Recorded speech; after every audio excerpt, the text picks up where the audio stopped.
ராமேஸ்வரத்தில் புதிய பாம்பன் ரயில் பாலத்தை திறந்து வைத்தார் பிரதமர் மோடி. அதை பத்தி தான் இந்த வீடியோல பார்க்க போறோம். வாங்க வீடியோக்குள்ள போலாம். ராமநாதபுரம் மாவட்டத்தில் தனி தீவாக இருந்த ராமேஸ்வரத்தை மண்டபத்துடன் இணைக்கும் வகையில் 1914ஆம் ஆண்டு ஆங்கிலேயர் ஆட்சி காலத்தில் பாம்பன் பகுதியில் 2050 மீட்டர் நீளத்தில் கடலுக்கு மத்தியில் ரயில் பாலம் கட்டப்பட்டது.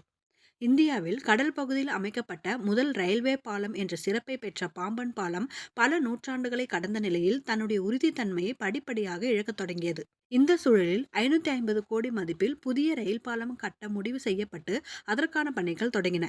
இந்த பணிகள் கடந்த ஆண்டு டிசம்பர் மாதம் முடிவடைந்தன. அதனைத் தொடர்ந்து ரயில்கள் இயக்கி பார்த்து சோதனை மேற்கொள்ளப்பட்டு தற்போது போக்குவரத்திற்கு அனுமதி அளிக்கப்பட்டது. இந்நிலையில் புதிய ரயில் பாலத்தை பிரதமர் நரேந்திர மோடி இன்று திறந்து வைத்தார். அவரது வருகையொட்டி ராமேஸ்வரத்தில் 5 அடுக்கு பாதுகாப்பு போடப்பட்டிருந்தது. சுமார் 5000 போலீசார்கள் பாதுகாப்பு பணியில் ஈடுபட்டிருந்தனர்.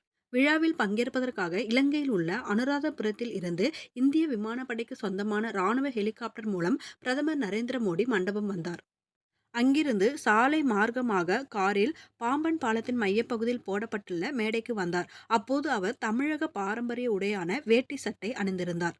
மேடையிலிருந்து புதிய ரயில் பாலத்தை ரிமோட் கண்ட்ரோல் மூலம் திறந்து வைத்து நாட்டுக்கு அர்ப்பணித்தார்.